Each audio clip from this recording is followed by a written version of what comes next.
Hi, I'm Don. Welcome to my channel.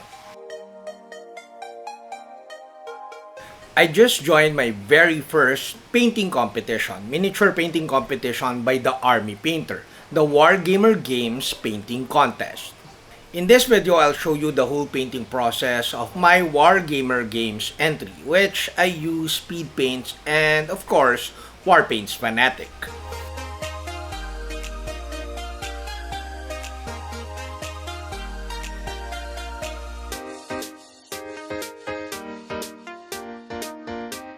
In this video, we'll address some questions about Speedpaints and Warpaints Fanatic. Especially questions like how do I produce good finishes with Speedpaints without producing those nasty and terrible like coffee stains, and how I produce good finishes overall with all these Army Painter paints. This channel is supported by all these awesome brands. Also, special thanks to the Army Painter for making this project and video possible. In our last video, I asked you if value sketching is worth it when it comes to painting miniatures. And I kind of said yes because it is a very good exercise so that you could develop your painting. You could develop your sense of volume and your sense of producing textures and lighting and contrast with just black and white and grays.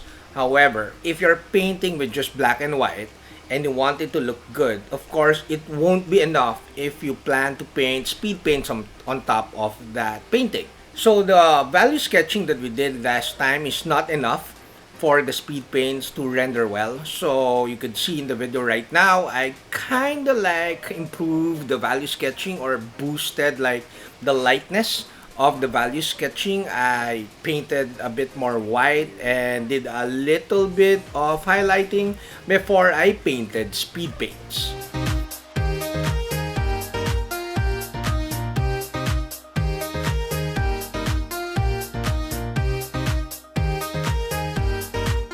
So I get asked a lot by painters who they have other paints already and they want to try the Army Painter paints.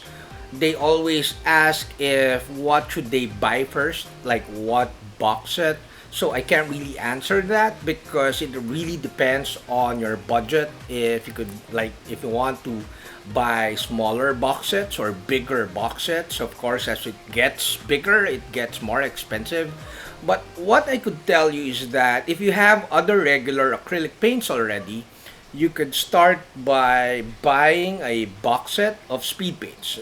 Speed paints are very unique paints, and the whole process that you see in this video of starting with speed paints and improving and refining with regular acrylics like Warpaints Fanatic is a really fun process, and it's good enough, I think, for competition.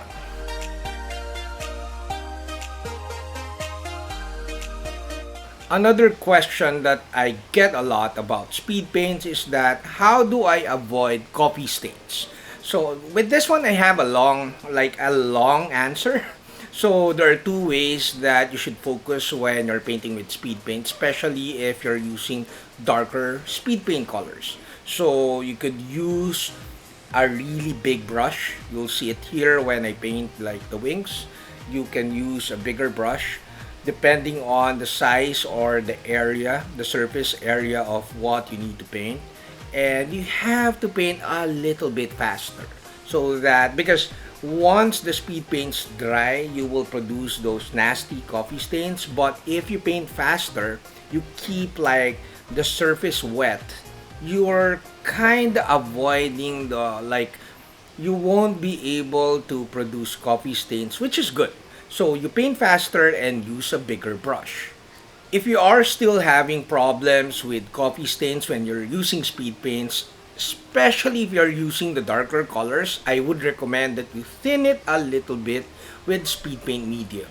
Speed paint medium will lessen the saturation and the strength of the speed paint, especially for the darker colors, and you need to apply it in a couple of passes, but you have a little bit more control if you use like speed paint medium with your speed paints. So you can avoid like the terrible coffee stains a bit more if you thin down your speed paints.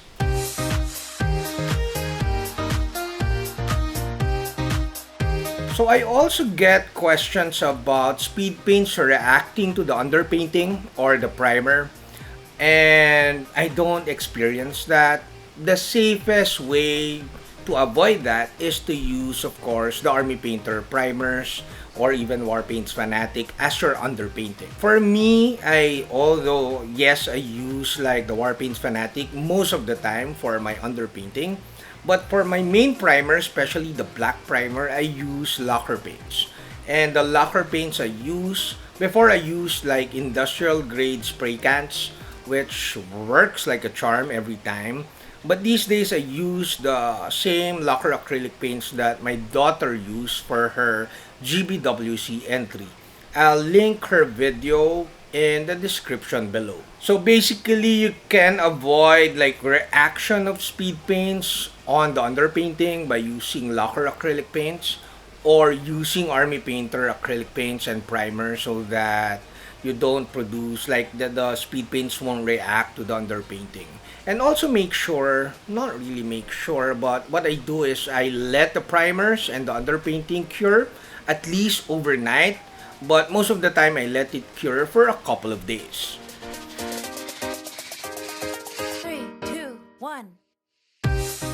Another question I get is how do I choose the Warpaints Fanatic or the colors to layer on top of the speed paints? If you're using darker colored speed paints, you could actually use even the darkest colors of the Warpaints Fanatic. They will layer really well over the darker colored speed paints.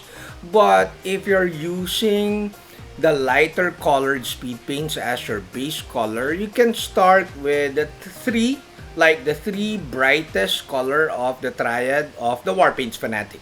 And those brighter colors, lighter colors, will layer really nicely on the lighter colored speed paints.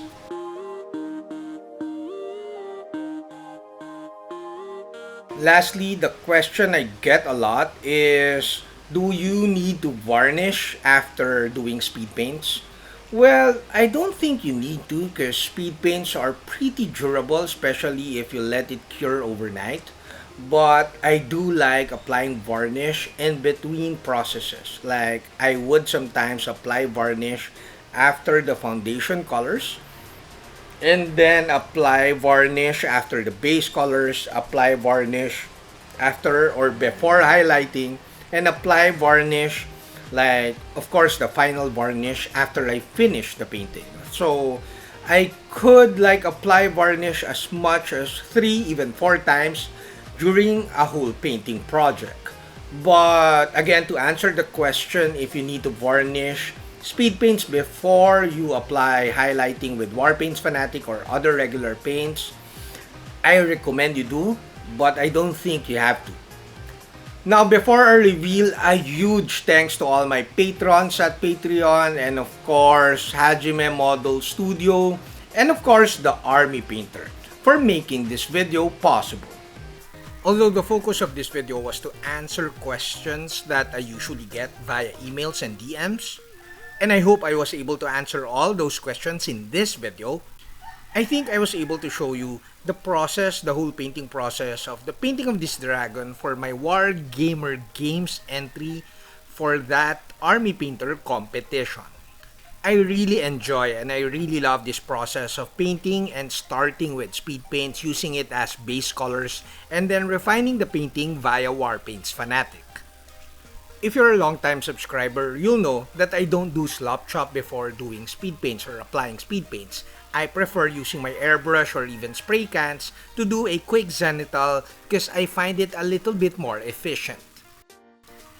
Don't get me wrong, slop chop is fun, but I always go for efficiency and speed.